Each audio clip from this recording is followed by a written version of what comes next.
Hello students, welcome to project management and finance class. We are discussing about social cost benefit analysis and we have seen UNIDO approach. Now we are going to see little Mirrlees method or approach, little Mirrlees approach.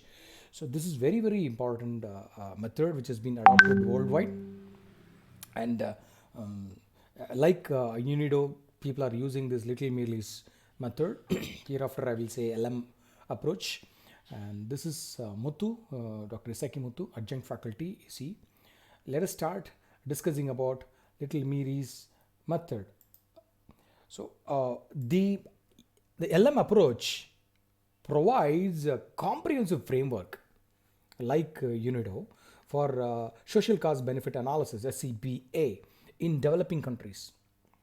In this regard, there are following two publications. One is Manual of Industrial Project Analysis in Developing Countries, Volume 2, and Project Appraisal and Planning for Developing Countries. This approach actually has been named on the basis of their developers, that is LMD Little and JA Mirrlees, Little Mirrlees, LM approach, right? Actually, the seminal work of Little and Mirrlees on benefit cost analysis systematically develops a theoretical basis for the analysis and its underlying assumptions and lays down stepwise procedure for undertaking benefit cost studies of public projects. The mathematical formula is identical to the UNIDO method, except for certain differences in assigning value to discount rates and accounting for imperfections and other market failures and social considerations.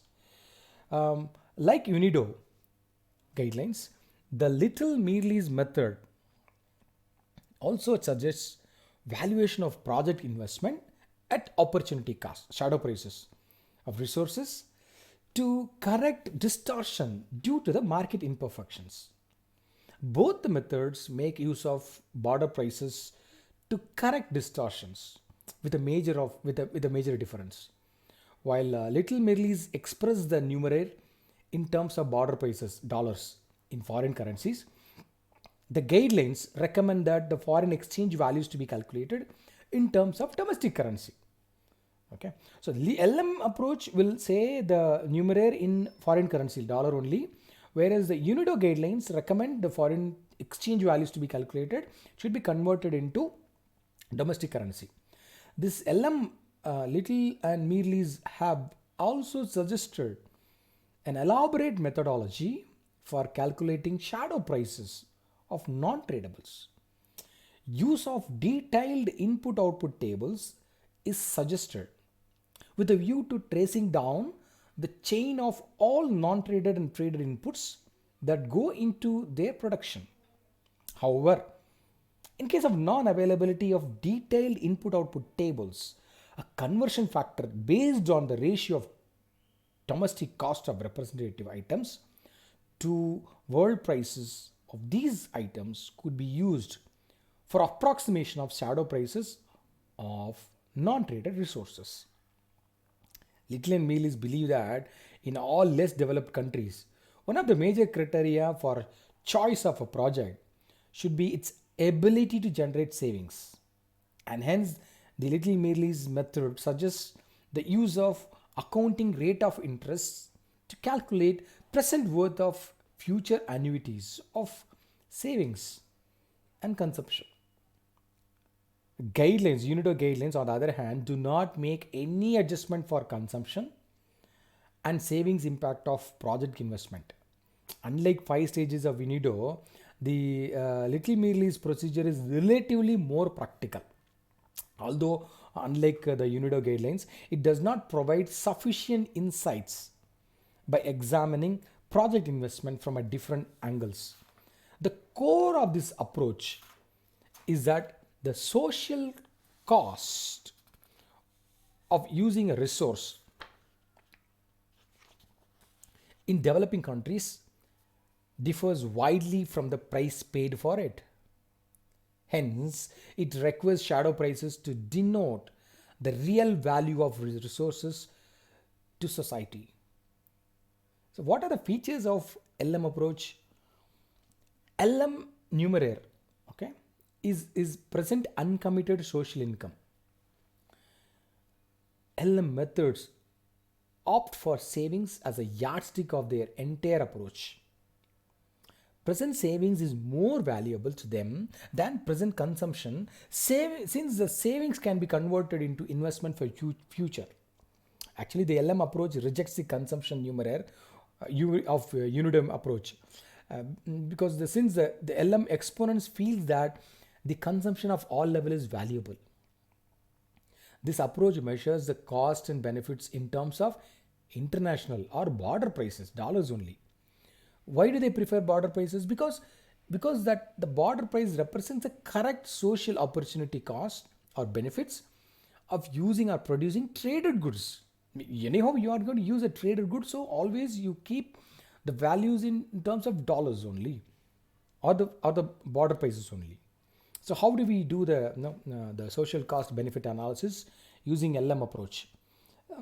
Before that, now we'll just see some, there are two important points. One is the classification of resources of inputs and outputs of a project. Actually, the input and output of projects are classified into three important factors. One is the traded goods and services, another one is non-traded goods and services, another one is labor. For each item, for each of these classifications, we have to find out, real value of, we have to find out the real value of these resources. So how to find out? We need to find the following values. What are those actually? We have to find shadow wage rate, shadow price of traded goods, shadow price of non-traded goods. If you calculate these 3 points, then we will be able to find out the SCBA through this LM approach. So first one, now let us see the first one. What is that? It's a traded goods and services. The concept of tradability of goods or services depends upon the fact whether it can be imported or exported. If a country is unable to meet its requirements out of domestic production, suppose if the country is not able to get all the items within a country, then it imports those goods, and then those goods are treated as tradable. Okay. Similarly, if the good can be exported instead of domestic consumption, then also the goods are said to be tradable. But there may be trade barriers like tariffs, quantitative restrictions, and other things, due to which some goods are not traded. Tradable goods are those goods which are actually traded. In order to be fully traded, domestic charges in demand and supply are important. But simultaneously, the impact of project should also be considered, that the project is expected to live on market price and domestic production. Actually, the following are the relevant conditions to be fulfilled in order to consider a good as fully traded. The first one is import quota. If the goods are subject to an import quota, the available quantity at present is only partially taken up, or the quota will be expended to allow additional demand for inputs to be met in the international market. That's the first point. The second point, it's a perfectly elastic supply. We need a perfectly elastic supply. The import supply tends towards perfect elasticity over the relevant range of import volumes, which implies no rise in supply cost and thus no decrease in demand. The third point is excess domestic capacity. It is also important to see whether the country is able to produce more goods in case of any requirement. For that purposes, the existence of excess capacity should be considered. There is no excess capacity in the domestic industry. All additional supply must come from abroad. If there is any domestic excess capacity, it must be due to shortages not of demand but of necessary inputs that will remain unavailable. The fourth point is the marginal cost of domestic production.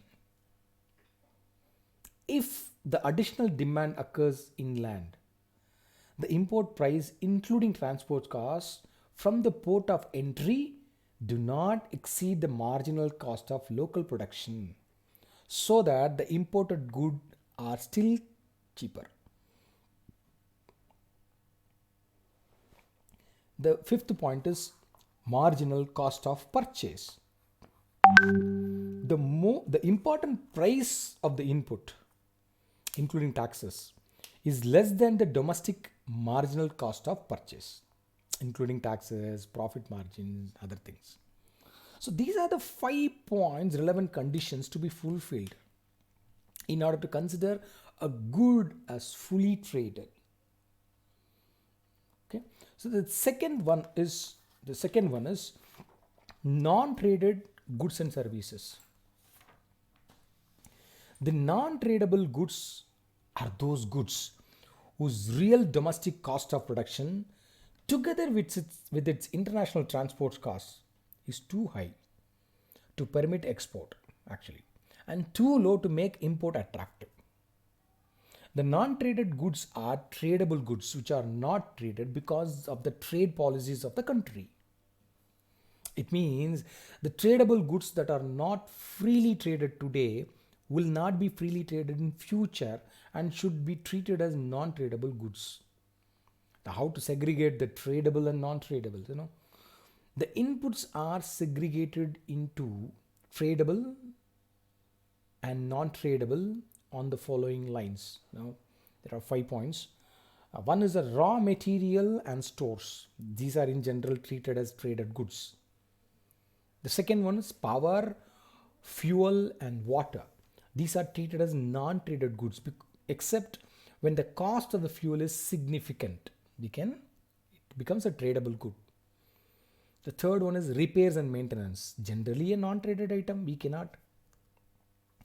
Selling expenses. It's a non-traded item. Administrative overheads.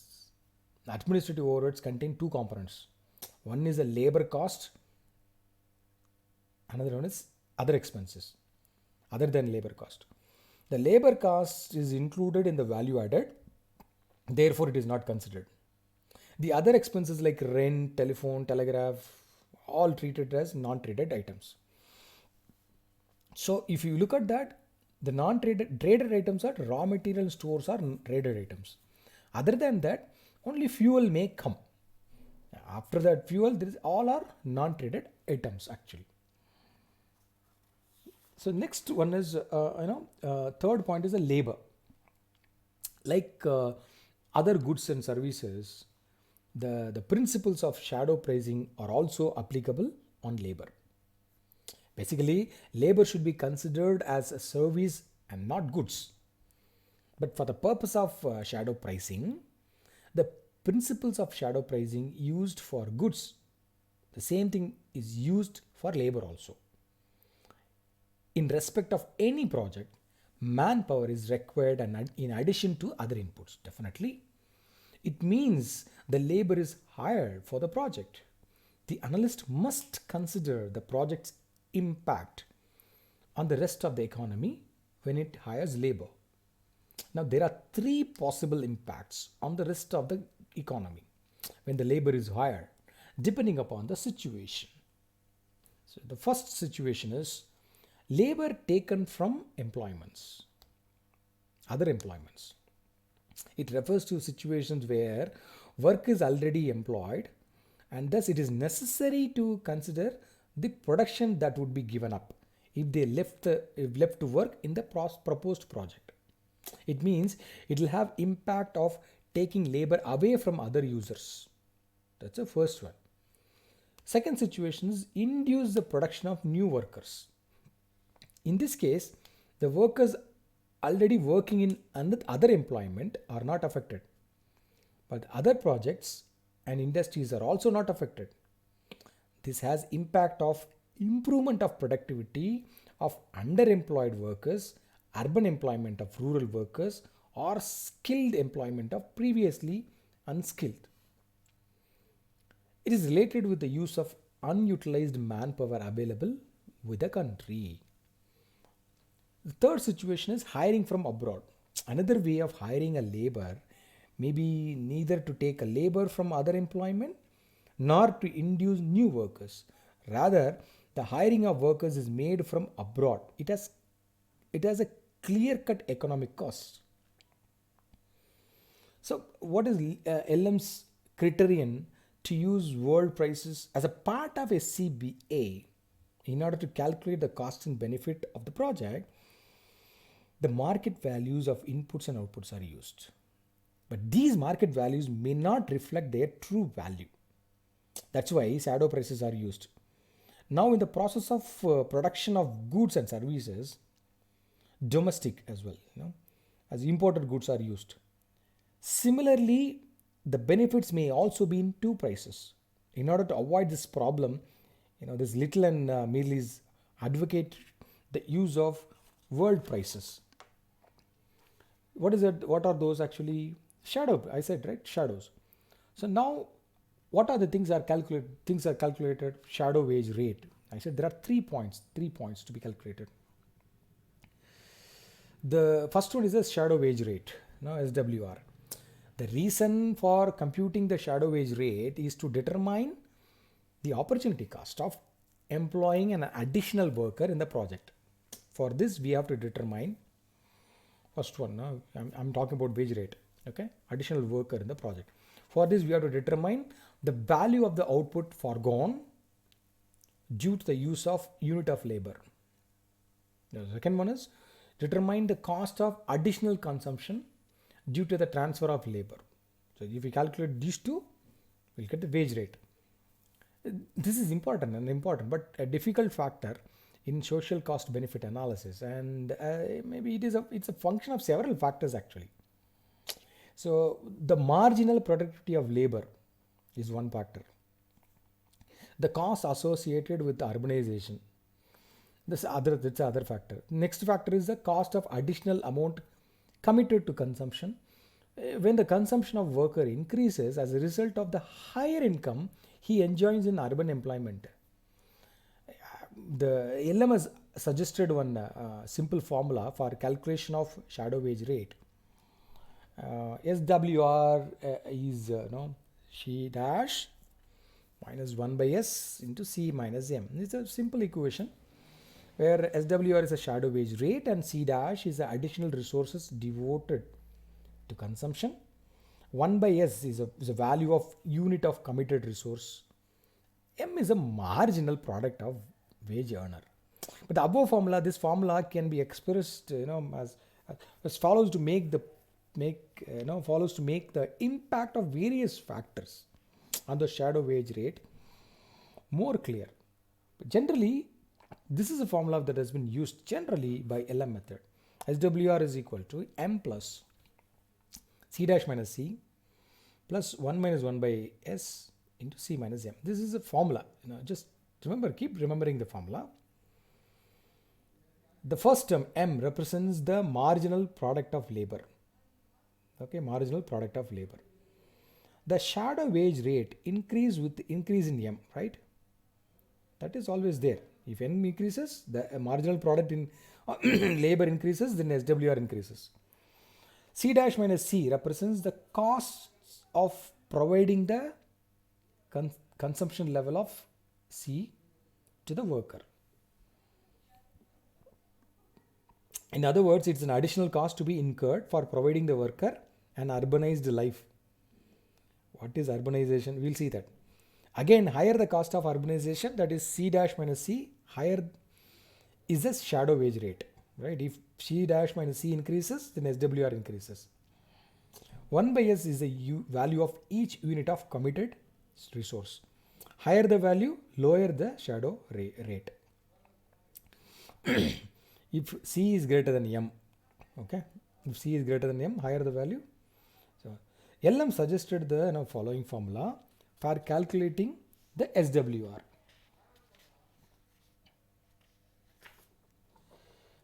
the same, right? CSWR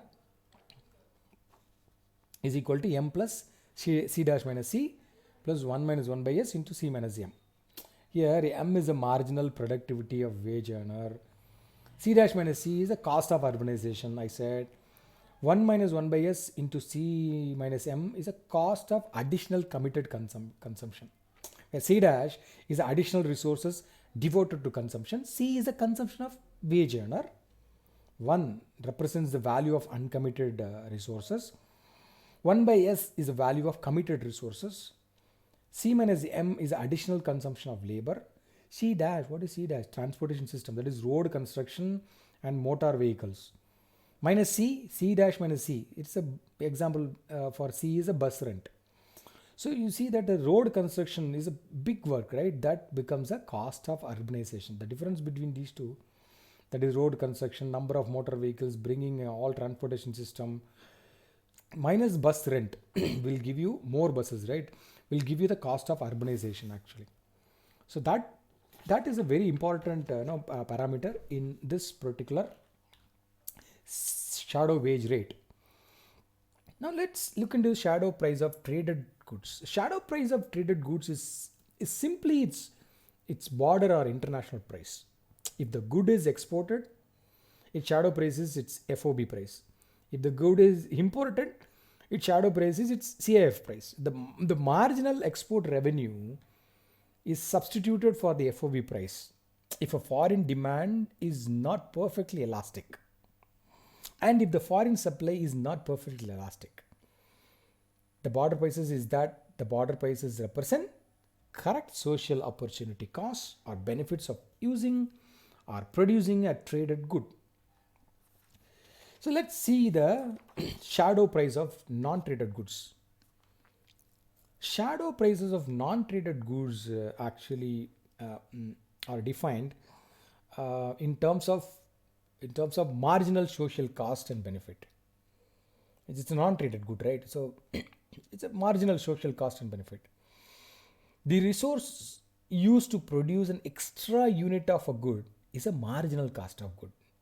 The value of an extra unit of the good from the social point of view is a marginal social benefit. When a good is not taxed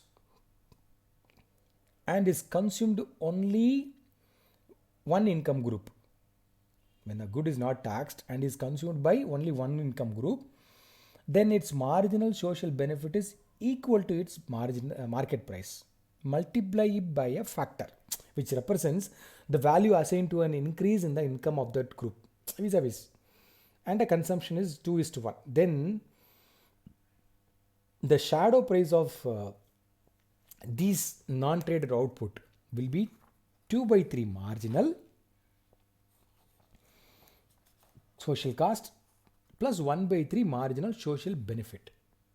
2/3 of marginal social cost plus 1/3 of marginal social benefit. See, actually non-traded goods are those which do not enter into international trade by their very own nature, right? Example, land, building, transport are non-traded goods. Hence, no border price is observable for them. Calculation of marginal social cost and benefit is practically difficult. So the LM suggested that the monetary cost of a non-traded item is to be broken down into a tradable, labor and residual components. Tradable and residual components may then be converted into social cost by applying a suitable social conversion factor. And the labor components, social cost, can be obtained by using a shadow wage rate. So which means non-tradable goods are split into three parts. One is a tradable part, another one is a residual component, another one is a labor component. The tradable component can be converted into a social cost by applying a social conversion factor. Even residual components can be converted into a social cost by applying a suitable social conversion factor. But the labor component cannot be converted. It can be obtained by shadow wage rate. Ideally, shadow price of non-traded goods is defined in terms of marginal social cost, MSC, and marginal social benefit, MSB. This LM suggests that the monetary cost of non-traded goods be broken down into labor, tradable, residual, where labor can be calculated by social wage rate, and tradable can be will be using social conversion factor. Residual also will be using a social conversion factor. So these three can be combined and we can calculate the monetary cost of non-traded good. So we will see some problems here now. Practically we'll see some problems. It is easy to understand. So let us take first problem.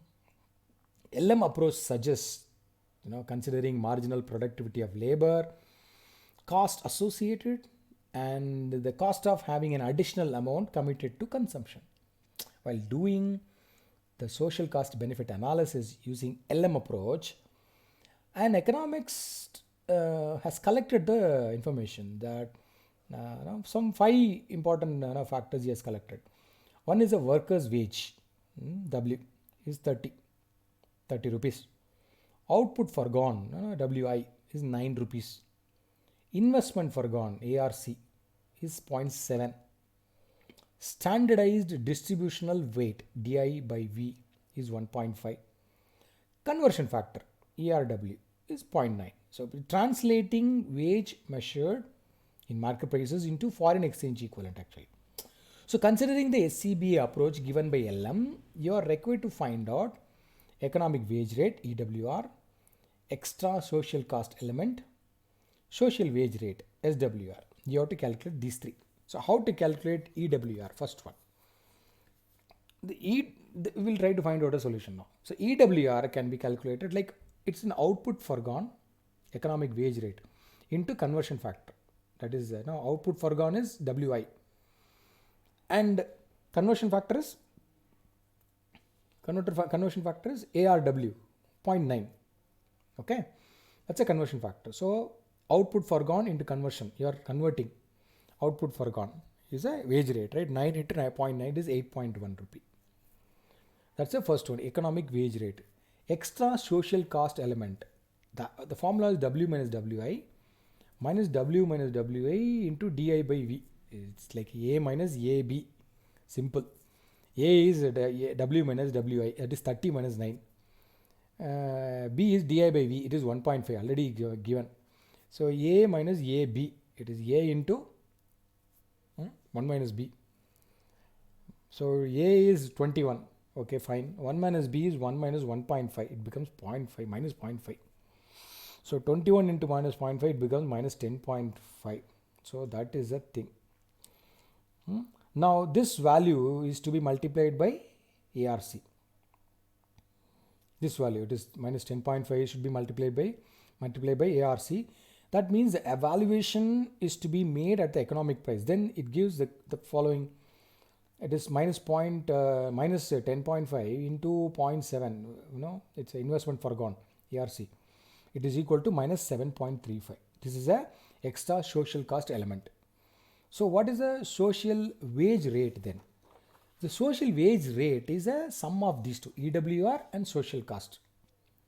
EWR is 8.1 and social cost is minus 7.35. So if you add these two, you'll get 0.75.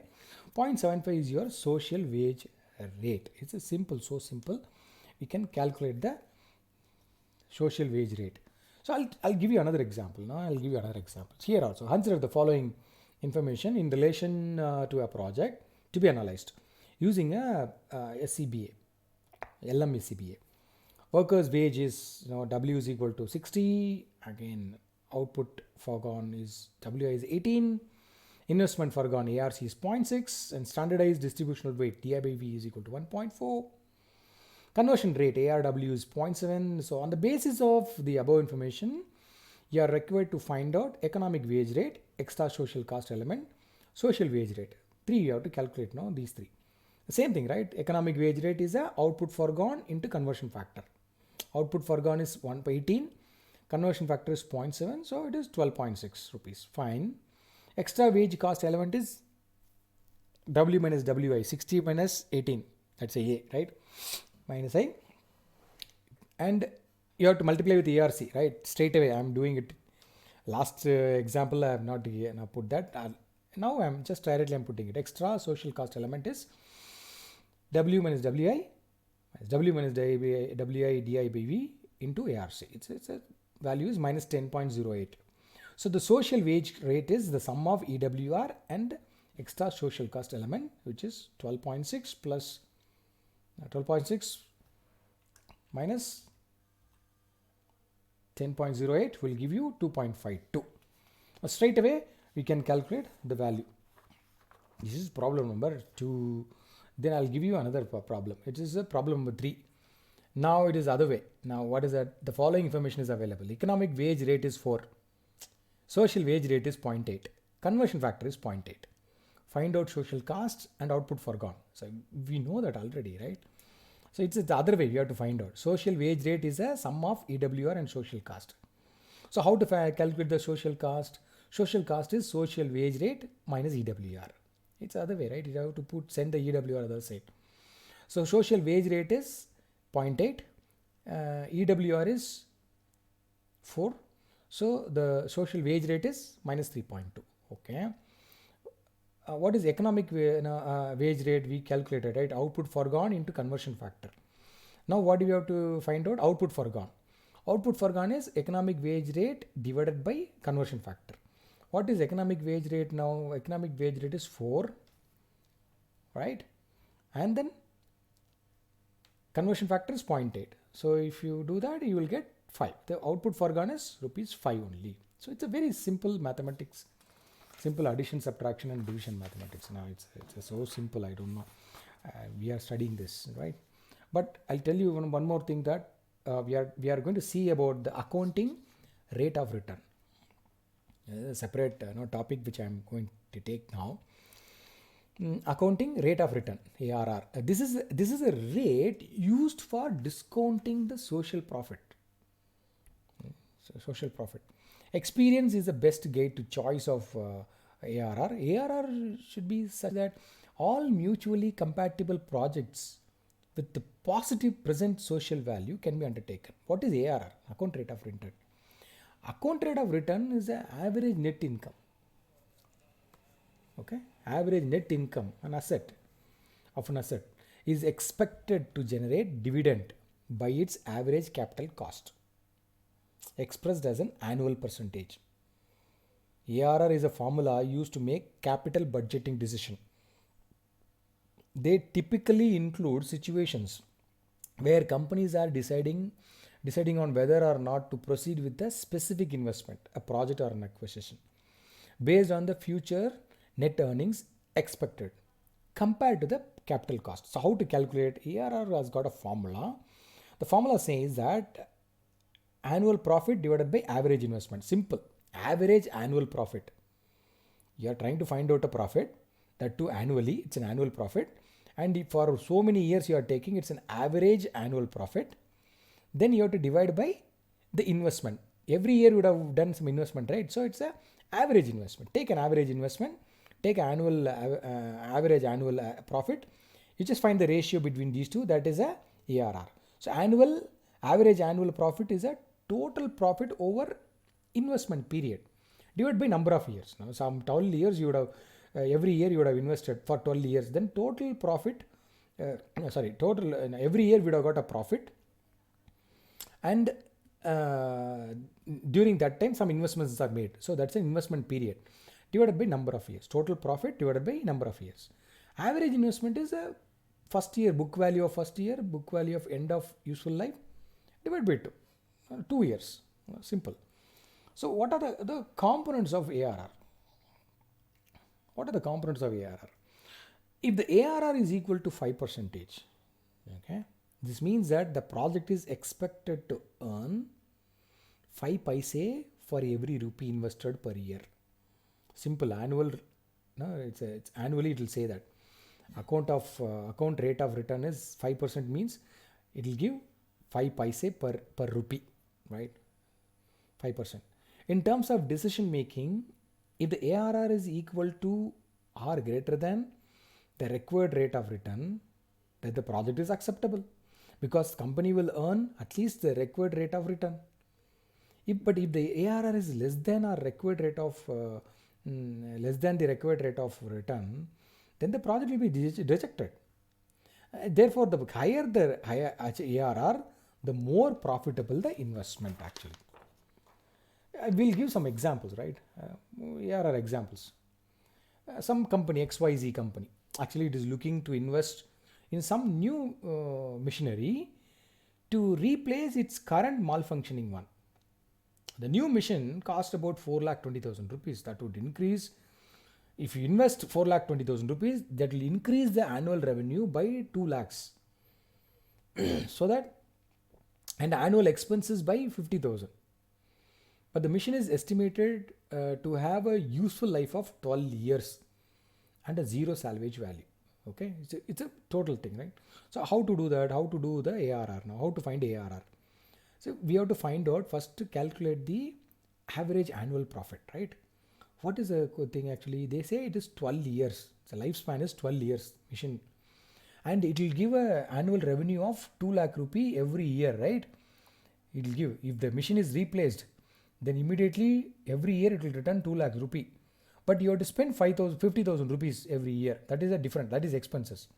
But it will give 2 lakh rupee. So 12 years, 2 lakh rupee, it would have given 24 lakh rupee in 12 years, right? That's an inflow. Okay. Then for 12 years, how much we have to spend 50,000 rupees per year we have to spend, right? So 50,000 rupees for 12 years is 6 lakhs rupees we have to subtract. Okay. That is one. And we are buying the machine, right? We are buying the machine with 4.2 lakhs. That also to be subtracted. So total profit can be calculated. How do we calculate profit? So 24 lakhs is our total income, and already I have spent 6 lakh rupee as expense, and then I have put money to buy the machine, right? So if you add everything, 24 minus 6 minus 4.2, the total profit is 13 lakhs 80,000 rupees. But this profit has come in 12 years. So what is the average annual profit? 13 lakh 80,000 rupees divided by 12 is a first one, right? Is a average annual profit. It is 1.15 lakh actually. Okay. So that is a step one. So we calculated the average annual profit. Now how do I calculate the average investment? So what is average investment? I put only first year I put 4,20,000 rupees. I bought it. And after that there is no salvage value, zero salvage value. And if you take an average, net to net, end to end, it is 2.1 lakh. That's an average investment. Now what is the ARR? Average annual profit divided by annual average investment. It is 1.15 divided by 2.1. And that value will be converted into the percentage. That gives 54.76%. So what is the meaning? This means that if you spend 1 rupee, then your return is 54.76 paise. That is the meaning. So add this, the return rate, the rate of return, okay, will be positive, and it has to be in percentage, so that you can say it will give this much paise per rupee. I'll give you another example. Okay, I'll give you another example. Now also the same company, okay, XYZ company is considering investing in a project that requires an initial investment of 1 lakh rupee for some machinery, okay. But there will be a net inflow of 20,000 rupees for the first 2 years. Superb, 20,000 rupees is coming for first year and second year. Third year and fourth year, we are getting only 10,000 rupees as profit, net inflow. Third year and fourth year. Fifth year, yes, I have got 30,000 rupees. So and after that it is scrapped. No, finally the machine has a salvage value of 25,000 rupees. So the machine is working for only 5 years. So the inflow is first 2 years 20,000 rupees. So 20,000 into 2 is 40,000 rupees. And third and fourth year it is 10,000 rupees. So 10,000 per year, 10,000 into 2 is 20,000 rupees. 2 years. Fifth year is 30,000. So if you sum it up, 40 plus 20 plus 30, it is 90,000 rupees. Okay. So what is the depreciation? Actually, I spent 1 lakh rupee, but last minute I'll get only 25,000 rupees. So I have spent only 75,000 rupees only. It's at the depreciation. How do I calculate the total profit? See, first 2 years I'm getting 40. Next third and fourth I'm getting 20. Fifth year I'm getting 30,000 rupees. Okay. Then after that the salvage value. If I sell the machine, I'll get 20,000, 25,000 rupees salvage value. That is money I'm getting. But how much I have spent to, I have invested to get the money, to get the machine? 1 lakh rupee. So subtract 1 lakh rupee. So incoming is 40, 20, 30, 25, and I spent 1 lakh. So the total profit is 15,000.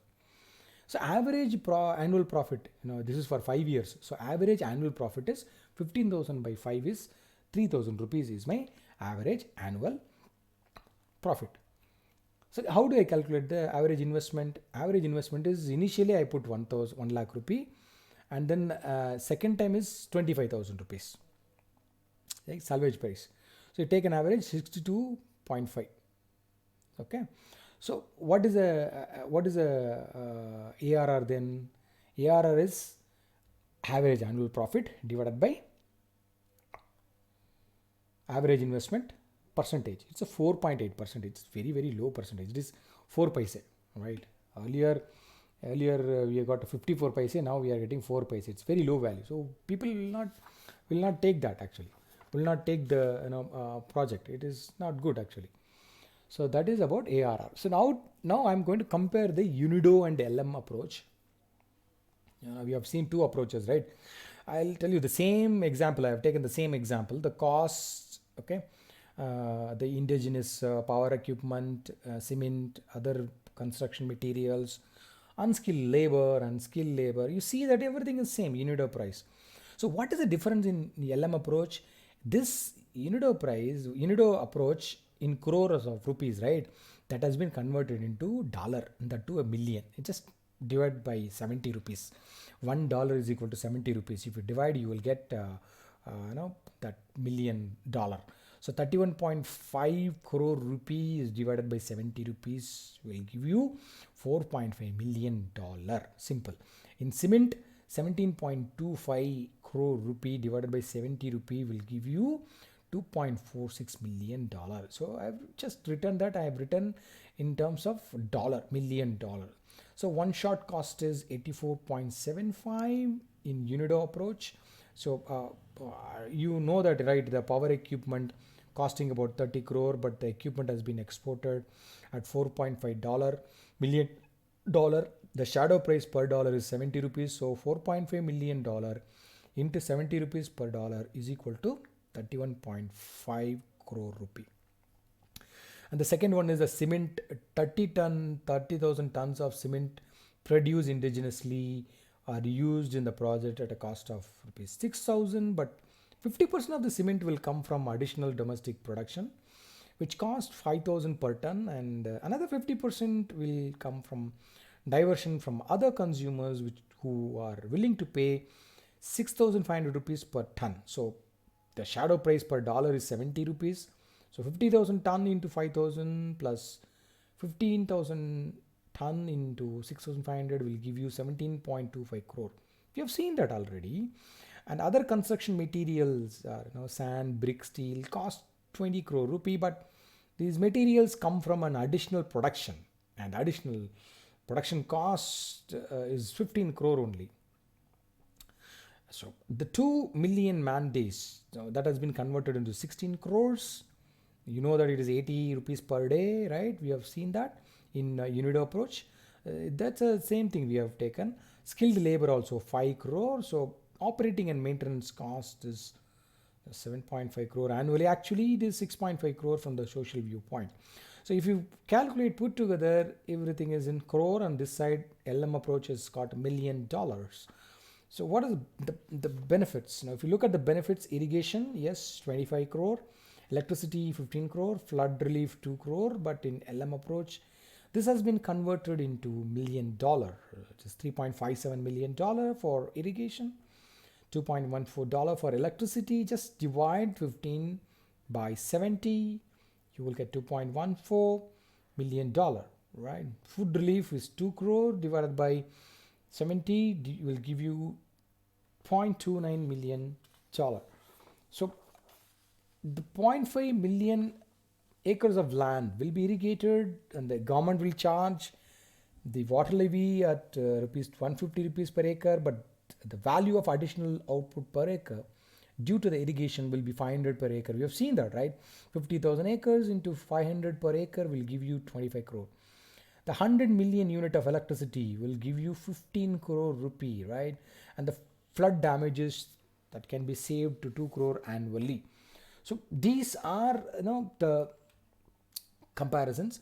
Similarities between UNIDO and LM approaches. The approach developed by Little and Mirrlees for social cost benefit analysis is considerably similar to that of a UNIDO approach. The following, are the similarities, some similarities. The calculation of shadow prices and accounting shadow prices for foreign exchange savings and unskilled labor are similar. At the same time, consideration of factor of equity is also same. The usage of discounted cash flow analysis. It means both the approaches, the cash flows are taken at their present value after applying discount factor. Okay, these are the similarities between UNIDO. Now, differences between UNIDO and LM approaches. The first point is, okay, domestic prices versus international prices. LM approach measures cost and benefits in terms of international prices only, border prices, whereas UNIDO approach measures cost and benefits in terms of domestic rupees only. That's the first one. The second difference is social income versus consumption. LM approach measures cost and benefits in terms of uncommitted social income, whereas UNIDO approach measures cost and benefit in terms of consumption. The first one says uncommitted social income, second one is consumption. Okay, that's a difference. Third one is the LM approach considers efficiency, savings, and redistribution together for analysis. Everything is put together. But in UNIDO, these considerations are looked into and done in a different stages actually. Efficiency in one place, savings in other place, and redistribution is of income is another place, right? So it has been done differently. So those are the three important differences between UNIDO and LM approaches. So that is the end of LM approach, and we have seen UNIDO approach and LM approach for social cost benefit analysis, and study well. And these are the important questions in this particular chapter and the last session, in this session and the last session. If you look at that, I have given some numbers. These numbers are important.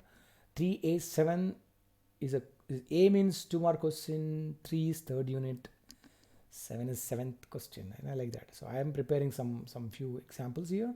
So these questions can be answered from this video and the last video. You can make a note of this, and you can find the answers from this video and study carefully. That's all. Thanks to you. Bye, buddies.